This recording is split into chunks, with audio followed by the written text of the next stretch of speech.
വിശദമായ റിപ്പോർട്ടുകളിലേക്ക് കടക്കുന്നു.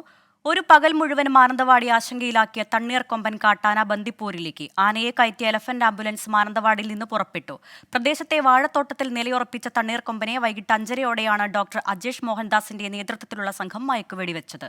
തുടർന്ന് സുരേന്ദ്രൻ, സൂര്യൻ, വിക്രം എന്നീ കുങ്കിയാനകളുടെ സഹായത്തോടെ വാഹനത്തിൽ കയറ്റി. ആനയുടെ കാലിന് പരുക്കുണ്ട്. ദിവസങ്ങൾക്ക് മുൻപ് കർണാടകയിലെ ഹാസനിൽ നിന്ന് പിടികൂടി റേഡിയോ കോളർ ഘടിപ്പിച്ച് കാടുകയറ്റിയ ആനയാണ് ഇന്ന് രാവിലെ മാനന്തവാടിയിലെത്തിയത്. മണിക്കൂറുകളോളം ജനവാസ മേഖലയിൽ തുടർന്ന ആന ഒരു സമയത്ത് പോലും പരിഭ്രാന്തനായില്ല. എന്നാൽ സുരക്ഷാ മുൻകരുതലിന്റെ ഭാഗമായി രാവിലെ തന്നെ മാനന്തവാടിയിലെ കടകമ്പോളങ്ങൾ അടച്ചു. ആനയെ പിടികൂടി മാറ്റിയെങ്കിലും മാനന്തവാടിക്കാരുടെ ഞെട്ടൽ മാറിയിട്ടില്ല.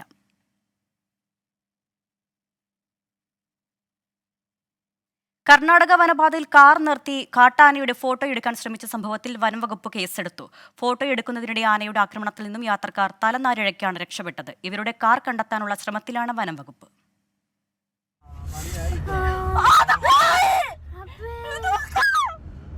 മുത്തങ്ക ബന്ദിപ്പൂർ ദേശീയപാതയിൽ കർണാടകയിലെ അബ്ബള്ള വളവിലായിരുന്നു സംഭവം. കാട്ടാനക്കൂട്ടത്തെ കണ്ട് കാർ നിർത്തിയ യുവാക്കൾ ആനയുടെ ഫോട്ടോ എടുക്കാൻ ശ്രമിക്കുന്നതിനിടെ കാട്ടാന ആക്രമിക്കുകയായിരുന്നു. തലനാരിഴയ്ക്കാണ് ഇവർ രക്ഷപ്പെട്ടത്.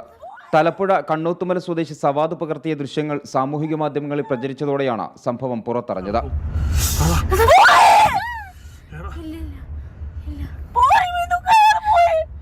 അതീവ സുരക്ഷാ പ്രാധാന്യമുള്ള വനമേഖലകളിൽ വാഹനങ്ങൾ നിർത്താൻ പാടില്ലെന്ന കർശന നിയമമുണ്ട്. ഇത് പാലിക്കാതെയാണ് യുവാക്കൾ കാർ നിർത്തിയിറങ്ങിയ ശേഷം ആനയുടെ ഫോട്ടോ എടുക്കാൻ ശ്രമിച്ചത്. ആന്ധ്രാപ്രദേശ് രജിസ്ട്രേഷനുള്ള കാറാണ് ദൃശ്യത്തിലുള്ളത്. ഈ കാർ കണ്ടെത്താനുള്ള ശ്രമത്തിലാണ് വനംവകുപ്പ്. ഈ വഴിയുള്ള CCTV ദൃശ്യങ്ങൾ ഉൾപ്പെടെ അന്വേഷണ സംഘം പരിശോധിക്കുന്നുണ്ട്. 24 ബംഗളൂരു. കുവൈറ്റിൽ സുരക്ഷാ പരിശോധനയിൽ 559 പേർ പിടിയിലായി. Salmiya, Hawalli, Jleeb, Al Shuyoukh, Jabriya, Farwaniya, Fahaheel, Mahboula തുടങ്ങിയ പ്രദേശങ്ങളിലായിരുന്നു പരിശോധന. തൊഴിൽ താമസ നിയമങ്ങൾ ലംഘിച്ചവർക്കെതിരെയാണ് നടപടി. പിടിയിലായ 3 പേർ വ്യാജ റിക്രൂട്ട്മെന്റ് ഓഫീസിൽ ജോലി ചെയ്യുന്നതായും 6 പേർ ലൈസൻസ് ഇല്ലാത്ത വെയർഹൌസുകൾ നടത്തിയിരുന്നതായും കണ്ടെത്തി. ഖത്തറിലെ കുറഞ്ഞ വരുമാനക്കാരായ പ്രവാസികൾക്ക് ജീവിത പങ്കാളിക്കൊപ്പം കഴിയാൻ റേഡിയോ മലയാളം അവസരമൊരുക്കുന്നു. ഫോർ മൈ ലവ്, ഞാനും എൻ്റെ ആളും എന്ന പേരിൽ 4ാം തവണയാണ് പദ്ധതി നടപ്പിലാക്കുന്നത്. തെരഞ്ഞെടുക്കുന്ന ഏതാനും പേർക്കാണ് അവസരം. ശ്രോതാക്കൾ തെരഞ്ഞെടുക്കുന്ന ഏറ്റവും അർഹരായ പ്രവാസികളുടെ ജീവിത പങ്കാളികൾ മാർച്ചിൽ ഒരാഴ്ചക്കാലത്തേക്ക് തങ്ങളുടെ പ്രിയപ്പെട്ടവർക്കൊപ്പം ഖത്തറിൽ ഒത്തുചേരും. ഖത്തറിലെ ഇന്ത്യൻ സമൂഹത്തിന്റെയും മാധ്യമങ്ങളുടെയും വാണിജ്യ സ്ഥാപനങ്ങളുടെയും പിന്തുണയോടെയാണ് ഫോർ മൈ ലവ്, ഞാനും എൻ്റെ ആളും സംഘടിപ്പിക്കുന്നതെന്ന് സംഘാടകർ ദോഹയിൽ വാർത്താസമ്മേളനത്തിൽ അറിയിച്ചു. 25 വർഷമെങ്കിലുമായി ഖത്തറിൽ തൊഴിലെടുക്കുന്ന കുറഞ്ഞ വരുമാനക്കാരായ പ്രവാസികളുടെ 100 കണക്കിന് അപേക്ഷകളിൽ നിന്നും റേഡിയോ ശ്രോതാക്കൾ നാമനിർദ്ദേശം ചെയ്യുന്ന 13 പേരുടെ ജീവിത പങ്കാളികളാണ് ഇത്തവണ ഖത്തറിലെത്തുക. മാർച്ച് 1 മുതൽ 7 വരെ നീണ്ടു നിൽക്കുന്ന പരിപാടിയുടെ ഭാഗമായി ദമ്പതികൾക്ക് പ്രമുഖർ പങ്കെടുക്കുന്ന പ്രവാസ മലയാളത്തിന്റെ പ്രത്യേക ആദരിക്കൽ ചടങ്ങ്, ഖത്തറിലെ വിവിധ കൂട്ടായ്മകളും സ്ഥാപനങ്ങളും നൽകുന്ന സ്വീകരണങ്ങൾ, രാജ്യത്തെ പ്രധാന ആകർഷണ കേന്ദ്രങ്ങളിലേക്കുള്ള സന്ദർശനം, നിരവധി സമ്മാനങ്ങൾ തുടങ്ങിയവയും ഒരുക്കിയിട്ടുണ്ട്. 2018-ലും 19-ലും 23-ലും നടത്തിവന്ന പരിപാടിയുടെ തുടർച്ചയായാണ് സീസൺ 4 സംഘടിപ്പിക്കുന്നത്. റേഡിയോ മലയാളം ഡയറക്ടറും CEO-യുമായ Anwar Hussain, deputy general manager Naufal Abdul Rahman എന്നിവർ പങ്കെടുത്തു. പരിപാടിയുടെ ലോഗോ ചടങ്ങിൽ പ്രകാശനം ചെയ്തു. അൻവർ പാലേരി, 24 ദോഹ. പ്രവാസികളെ അഭിനയകലയുടെ ലോകത്തേക്ക് കൈപിടിച്ചുയർത്തിയ പ്രശസ്ത നാടക പ്രവർത്തകരായ വിജേഷും കബനിയും ദുബായിൽ ഒരാഴ്ചയിലധികം നീണ്ടുനിന്ന അഭിനയ ശില്പശാലയാണ് പ്രവാസികൾക്ക് വേറിട്ട അനുഭവം സമ്മാനിച്ചത്.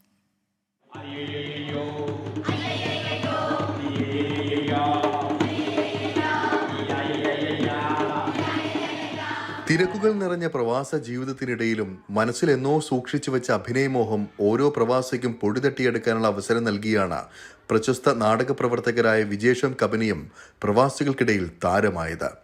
ഒരാഴ്ച നീണ്ടുനിന്ന അഭിനയ കളരിയാണ് UAയിലെ അഭിനയമോഹികൾക്ക് ഇരുവരും സമ്മാനിച്ചത്. ആടിയും പാടിയും വിജേഷും കബനിയും കളം നിറഞ്ഞപ്പോൾ UAയിലെ പ്രവാസികൾക്ക് അത് പുതിയ അനുഭവമായി. മലയാളികൾ എന്ന് പറയുന്നത് ഇവിടെ വലിയൊരു ജോലി തിരക്കിൻ്റെ ഇടയിൽ നിന്നാണ് ഇങ്ങനൊരു സമയം കണ്ടെത്തി വരുന്നത്. ചില അഭിനയത്തിന് പാഷനുള്ളവരുണ്ട്, നാട്ടിൽ വലിയ നാടകക്കാരായ ആൾക്കാരുണ്ട്, ഇവിടെ ഒരുപാട് ട്രെയിനിങ് കിട്ടിയ ആൾക്കാരുണ്ട്. അപ്പോൾ അവർക്ക് ചെറിയൊരു റിലാക്സ്, അഭിനയിക്കുന്നു, കളിക്കുന്നു, പാടുന്നു, ചെയ്യുന്നു. അതിൽ ചെറിയ കുട്ടികളടക്കം വലിയ ആൾക്കാർ വരെയുണ്ട്. നമുക്ക് ഒരുപാട് കാര്യങ്ങൾ പഠിക്കാൻ പറ്റുന്നുണ്ട്. Start action.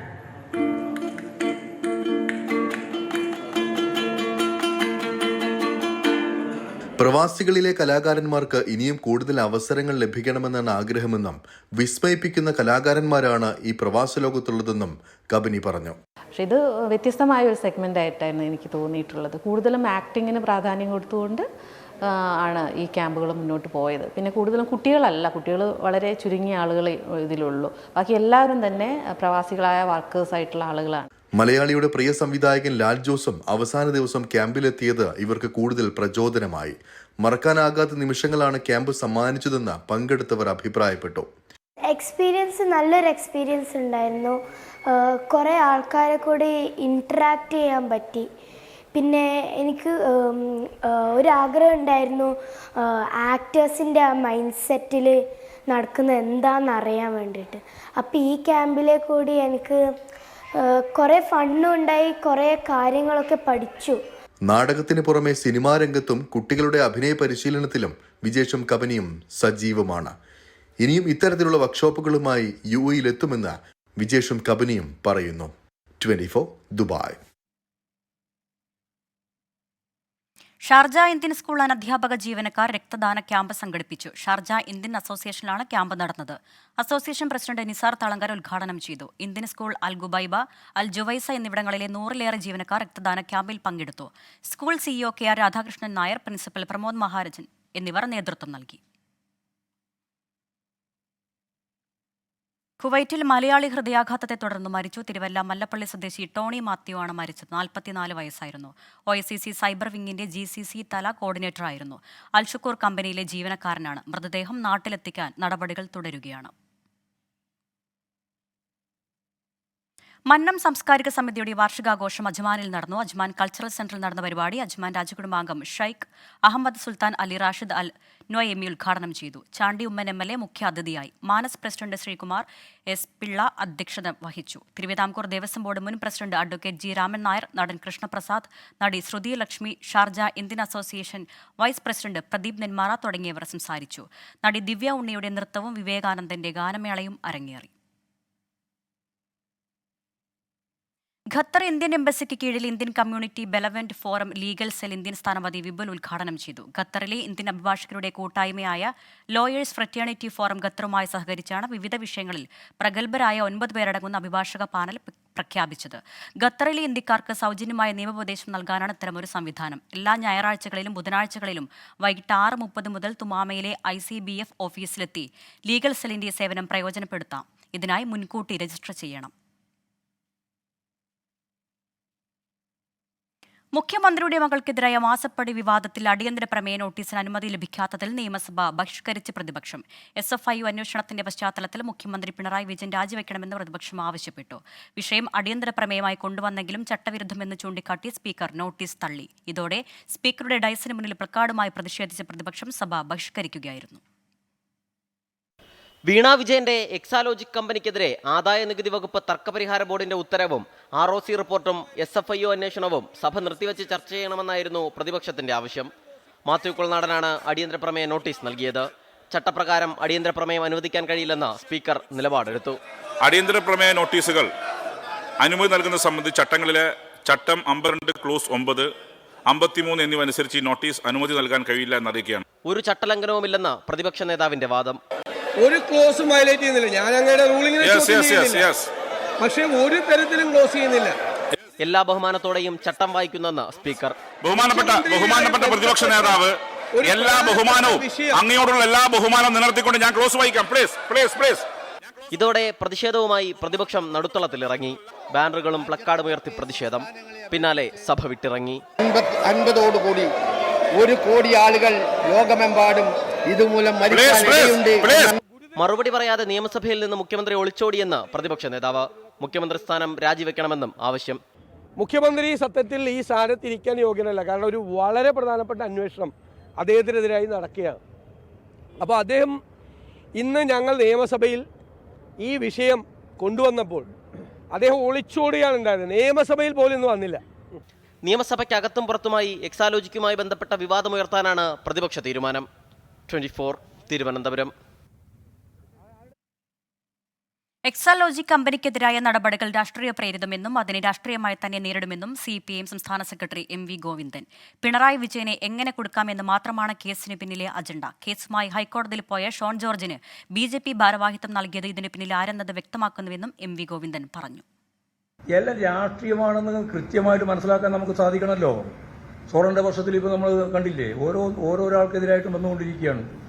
അപ്പോൾ അതൊക്കെ ഓരോന്നോരോന്നായിട്ടല്ല കൈകാര്യം ചെയ്യേണ്ടത്. പൊതുവായിട്ട് പ്രതിപക്ഷ രാഷ്ട്രീയ പ്രസ്ഥാനത്തിന്റെ ഭാഗമായിട്ട് നിൽക്കുന്നവരെ പിടികൂടുന്നതിന് വേണ്ടിയുള്ള നിരവധി വഴികൾ കണ്ടെത്തിക്കൊണ്ടിരിക്കുകയാണ്. ഇവിടെ അങ്ങനെയുള്ള വഴികളൊന്നും കണ്ടെത്താത്തതുകൊണ്ട് അച്ഛൻ ഇന്നയാളാണ് എന്ന് പറഞ്ഞിട്ട് മോളെ പേരിലാണ് വരുന്നതെങ്കിലും അത് അച്ഛനിലേക്ക് എത്താനാണല്ലോ. അത് കൃത്യമായ രാഷ്ട്രീയ കാഴ്ചപ്പാടാണ്. ആ കാഴ്ചപ്പാടിനെ രാഷ്ട്രീയമായിട്ട് തന്നെ എതിർത്ത് പരാജയപ്പെടുത്തുക എന്നാണ് ഉദ്ദേശിക്കുന്നത്. അല്ല, കേസിന്റെ ഭാഗമായിട്ട് ഇനി 4 മാസത്തെയും 8 മാസത്തെയും അന്വേഷണം വരട്ടെ, അപ്പോൾ നമുക്ക് നോക്കാമെന്ന്. നമുക്കിതിനകത്ത് ഞാൻ നേരത്തെ പറഞ്ഞല്ലോ, ഇവിടെ ഒരു ഭയമില്ലാന്ന്.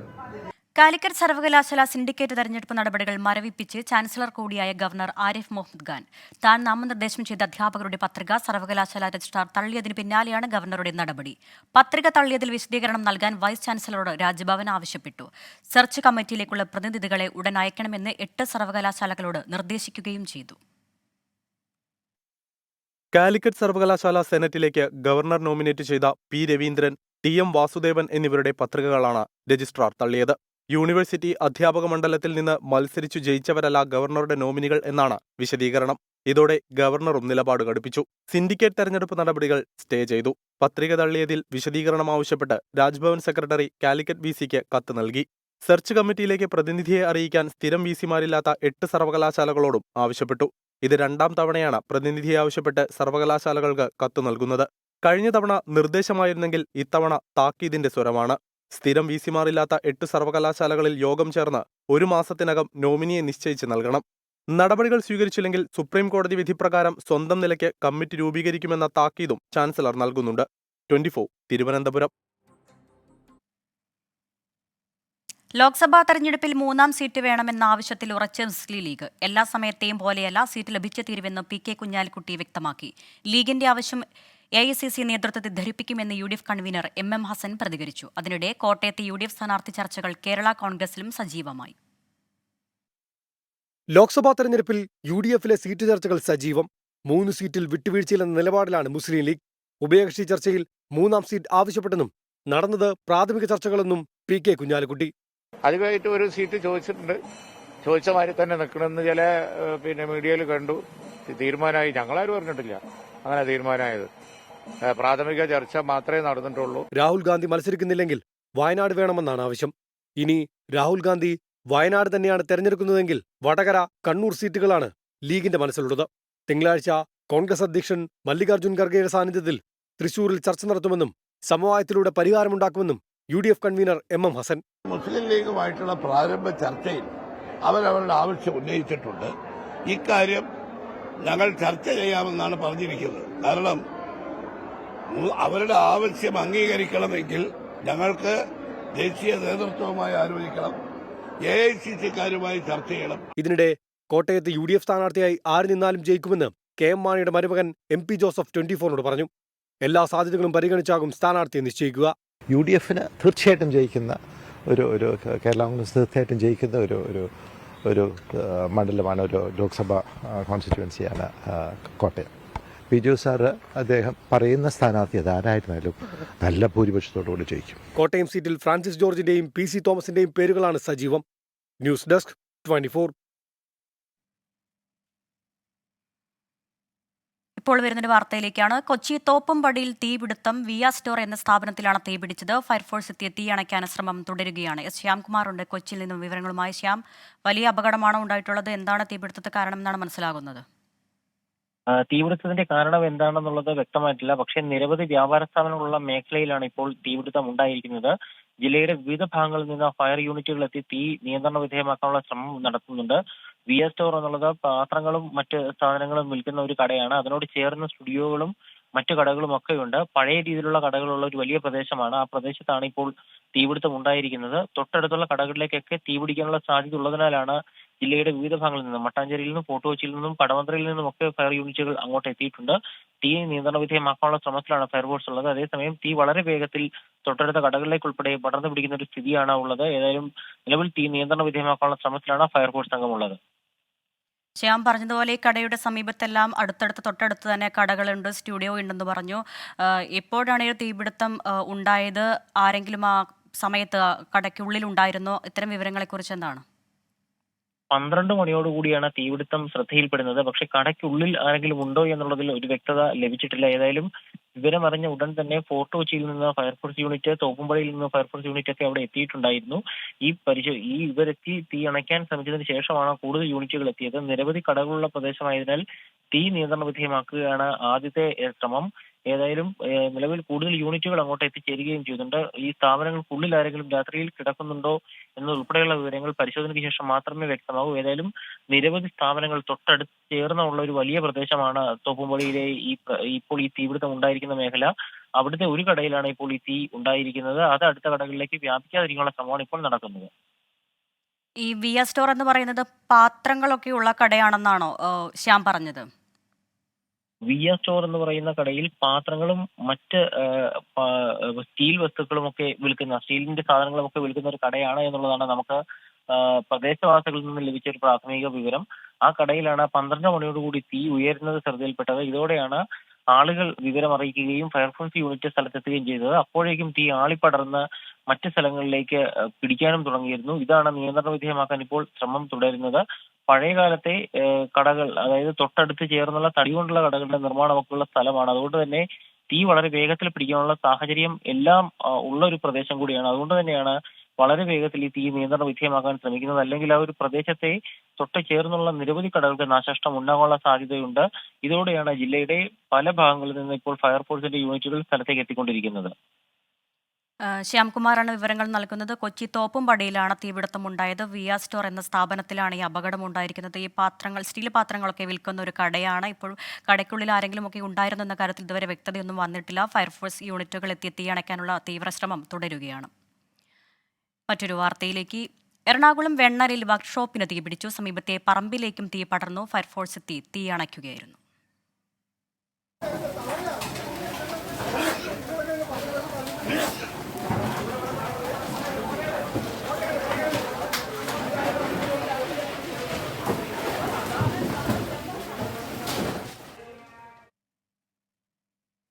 രാഷ്ട്രീയ പാർട്ടി പ്രഖ്യാപിച്ച് നടൻ വിജയ്. തമിഴക വെട്രിക്കഴകം എന്നാണ് പാർട്ടിയുടെ പേര്. ലോക്സഭാ തെരഞ്ഞെടുപ്പിൽ മത്സരിക്കാനില്ലെന്നും അടുത്ത നിയമസഭാ തെരഞ്ഞെടുപ്പാണ് ലക്ഷ്യമെന്നും വിജയ് വ്യക്തമാക്കി. നിലവിലുള്ള സിനിമകൾ പൂർത്തിയായാൽ പൂർണ്ണസമയ രാഷ്ട്രീയ പ്രവർത്തനമെന്നാണ് താരത്തിന്റെ പ്രഖ്യാപനം.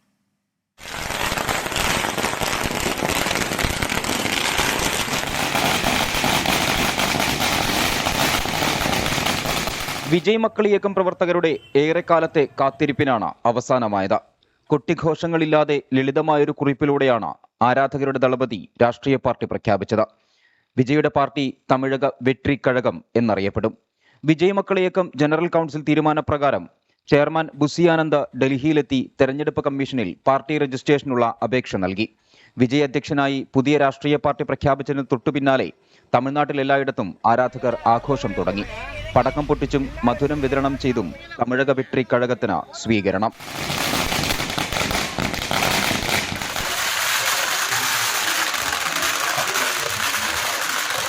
ഇക്കുറി ലോക്സഭാ തെരഞ്ഞെടുപ്പിൽ മത്സരിക്കാനില്ലെന്ന പ്രസ്താവനയിൽ വിജയ് വ്യക്തമാക്കി. 2026 നിയമസഭാ തെരഞ്ഞെടുപ്പാണ് ലക്ഷ്യം. 1 കോടി ആളുകളെ പാർട്ടിയിൽ ചേർക്കാനാണ് ആദ്യഘട്ടത്തിലെ ശ്രമം. മറ്റൊരു രാഷ്ട്രീയ പാർട്ടിയുടെയും ഭാഗമാകില്ലെന്നാണ് നിലപാട്. നിലവിലെ സിനിമകൾ പൂർത്തിയായാൽ അഭിനയം അവസാനിപ്പിക്കുമെന്നാണ് വിജയ് നൽകുന്ന സൂചന. 24 ചെന്നൈ. ഇന്ത്യ മുന്നണിയിൽ സീറ്റ് വിഭജനത്തെ ചൊല്ലി തർക്കം തുടരുന്നതിനിടെ വീണ്ടും കോൺഗ്രസിനെ വിമർശിച്ച് പശ്ചിമബംഗാൾ മുഖ്യമന്ത്രി മമതാ ബാനർജി. രാഹുൽ ഗാന്ധിയുടെ ഭാരത് ജോഡോ ന്യായ് യാത്രയ്ക്കെതിരെയാണ് ഇത്തവണ രംഗത്തെത്തിയത്.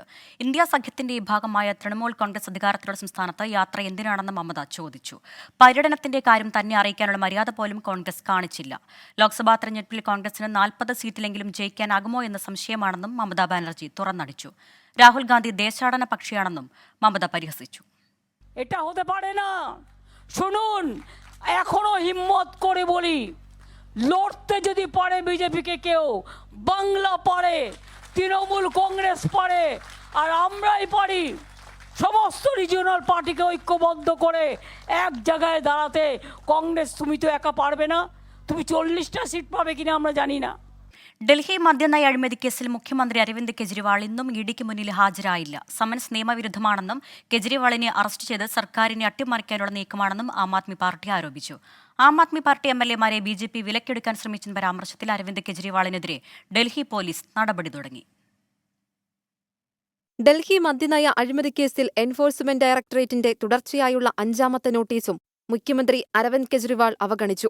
സമൻസ് നിയമവിരുദ്ധമെന്നും BJP കേന്ദ്ര ഏജൻസികളെ ദുരുപയോഗം ചെയ്ത് ഡൽഹി സർക്കാരിനെ അട്ടിമറിക്കാൻ ശ്രമിക്കുകയാണെന്നും ആം ആദ്മി പാർട്ടി ആരോപിച്ചു. ചണ്ഡിഗഡ് മേയർ തെരഞ്ഞെടുപ്പ് അട്ടിമറിച്ചു എന്നാരോപിച്ച് BJP ആസ്ഥാനത്തേക്ക് കെജ്രിവാളിന്റെയും പഞ്ചാബ് മുഖ്യമന്ത്രി ഭഗവത് മന്നിന്റെയും നേതൃത്വത്തിൽ ആം ആദ്മി പാർട്ടി മാർച്ച് നടത്തി. പ്രതിഷേധക്കാരെ പോലീസ് കസ്റ്റഡിയിലെടുത്ത് നീക്കി.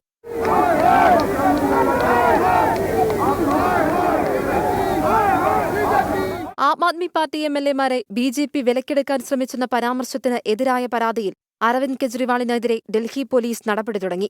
നോട്ടീസ് നൽകാൻ വസതിയിലെത്തിയെങ്കിലും മുഖ്യമന്ത്രി സ്ഥലത്തുണ്ടായിരുന്നില്ല. വിദ്യാഭ്യാസ മന്ത്രി അതിഷി മർലേനയുടെ വീട്ടിലും പോലീസ് സംഘമെത്തി. BJPയുടെ പരാതിയിലാണ് നടപടി. 24 ഡൽഹി.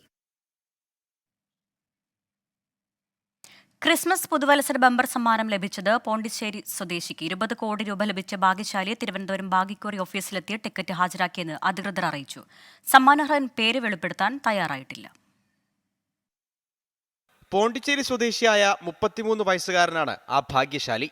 വ്യവസായിയായ ഇയാൾ ശബരിമല തീർത്ഥാടനത്തിനെത്തി മടങ്ങുമ്പോഴാണ് തിരുവനന്തപുരത്ത് നിന്ന് ലോട്ടറി വാങ്ങിയത്.